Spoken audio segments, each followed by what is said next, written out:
दिल्ली की वो भीड़-भाड़ वाली गलियां, जहां हर मोड़ पर किसी न किसी लजीज स्ट्रीट फूड की खुशबू आती है। लेकिन उन्हीं गलियों में एक ऐसी कहानी भी छिपी है जो शायद मोमोज के लिए आपकी भूख हमेशा के लिए मिटा दे। ये कहानी है सीमापुरी के उस शापित स्ट्रीट फूड की। एक पल के लिए सोचिए, आपका सबसे पसंदीदा स्ट्रीट फूड जिसके लिए आप कुछ भी कर सकते हैं, वही एक निवाला आपकी जिंदगी का सबसे बड़ा खौफ बन जाए तो? ये कहानी हमें एक ऐसे ही अंधेरे में ले जाती है जहां एक मामूली सा ठेला सिर्फ भूख नहीं बल्कि मौत परोस रहा था। कहानी की शुरुआत होती है एक बिल्कुल आम से दिन से। सीमापुरी का वही रोज का शोर, वही भाग दौड़, लेकिन उसी भीड़ में एक नया ठेला लगा था। एक अजीब सा ठेला जो अपने साथ एक बहुत बड़ी अनहोनी लेकर आया था। कॉलेज से लौटते हुए रिया की नज़र उस नए मोमोज के ठेले पर पड़ी। खुशबू इतनी ज़बरदस्त थी कि वो खुद को रोक ही नहीं पाई। पर ठेला जितना नया था, उसे चलाने वाली औरत उतनी ही अजीब। उसकी आंखों में कुछ ऐसा था जो रिया को अंदर तक बेचैन कर गया। रिया ने गौर किया कि वो औरत लोगों को बस घूरे जा रही थी, एक टक, जैसे कोई शिकारी अपने अगले शिकार को चुन रहा हो। उसकी आंखों में ना एक अजीब सी चमक थी, मानो उसे पहले से पता हो कि अभी कुछ बहुत बुरा होने वाला है। रिया को बहुत घबराहट होने लगी। उसने जल्दी जल्दी मोमोज खत्म किए और वहां से निकल पड़ी। लेकिन जैसे ही वो सड़क के दूसरी तरफ पहुंची, एक दिल दहला देने वाली चीख ने उसके कदम रोक दिए। एक तेज रफ्तार कार ने एक लड़की को उड़ा दिया था। हर तरफ खून ही खून था और रिया का दिल जानता था ये सिर्फ एक हादसा नहीं था, ये उस खौफनाक सिलसिले की बस शुरुआत थी। रिया के मन में जो डर था वो अब एक भयानक हकीकत बनने वाला था। ये जो हादसे हो रहे थे, ये कोई इत्तेफाक नहीं थे, नहीं, ये तो उन मोमोज में छिपे काले जादू का असर था। उस चुड़ैल का तरीका बड़ा सीधा और खतरनाक था। स्टेप 1, स्वादिष्ट मोमोज का लालच देकर किसी को भी अपने जाल में फंसाओ। स्टेप 2, अपने अगले शिकार को चुनो और अपनी काली नज़र उस पर गड़ा दो। और स्टेप 3, बस इंतजार करो, कुछ ही देर में एक भयानक हादसा उस इंसान की जान ले लेगा।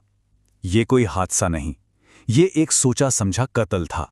ये खौफ और भी गहरा हो गया जब उस श्राप का साया रिया के अपने घर तक पहुंच गया। एक शाम उसके पापा घर लौट रहे थे कि तभी एक भारी भरकम बिजली का खंभा अचानक टूटकर उन पर आ गिरा। ये कैसे हो सकता है? ये कोई मामूली बात नहीं थी, ये उस चुड़ैल का अगला वॉर था। एक के बाद एक हो रहे इन अजीब हादसों ने पूरे इलाके में दहशत फैला दी थी। अब लोगों को समझ आने लगा था कि उन पर किसी चुड़ैल का साया है, और अब सच्चाई का वो डरावना चेहरा सबके सामने आने ही वाला था। पुलिस भी परेशान थी। ये कोई पहला मामला नहीं था। उस इलाके में ये चौथा अजीब और जानलेवा हादसा था। अब इसे कोई भी सिर्फ एक इत्तेफाक मानने को तैयार नहीं था। और फिर सारे राज एक एक करके खुलने लगे। रिया ने हिम्मत करके पुलिस को उस अजीब औरत के बारे में सब बता दिया। उधर अस्पताल में रिया के पापा जब दूसरे हादसों के बारे में सुन रहे थे तो अचानक उनकी आंखों के सामने उस मोमो वाली का घूरता हुआ चेहरा आ गया। उन्हें सब कुछ साफ साफ समझ आने लगा। उनके दिमाग में सारे कड़ियां जुड़ चुकी थीं।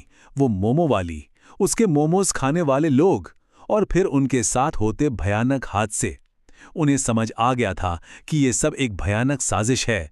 उनका डर अब एक खौफनाक यकीन में बदल गया था। दुनिया की नज़रों में ये सब बस कुछ बुरे हादसे थे, लेकिन जो लोग इसका शिकार हुए थे वो जानते थे कि एक सोची समझी साजिश है।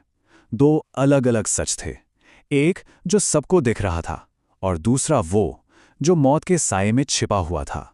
मतलब एक तरफ थी पुलिस की फाइलें जहां इन घटनाओं को दुखद हादसा या बदकिस्मती लिखा गया था, और दूसरी तरफ थी वो खौफनाक सच्चाई कि ये सब एक चुड़ैल का किया धरा है जो इंसानों का अपना शिकार बना रही है। और फिर उन्हें मिला वो आखिरी और सबसे भयानक सबूत। रिया के पापा ने उस औरत का पीछा किया और जो उन्होंने देखा उससे उनके होश उड़ गए।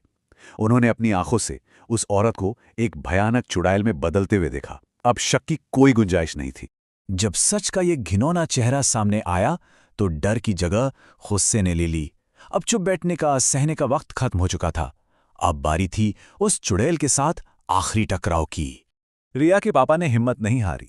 उन्होंने उन सभी परिवारों को एक साथ बुलाया जिन्होंने इस चुड़ैल की वजह से अपनों को खोया था, और जब उन्होंने सबको पूरी सच्चाई बताई तो उन सबके आंसू गुस्से की आग में बदल गए। अब वो सब एक थे, उस बुराई से लड़ने के लिए एकदम तैयार। वो सब मिलकर उस ठेले पर पहुंचे और उस चुड़ैल को ललकारा। उनकी आवाज में दर्द और गुस्सा साफ झलक रहा था।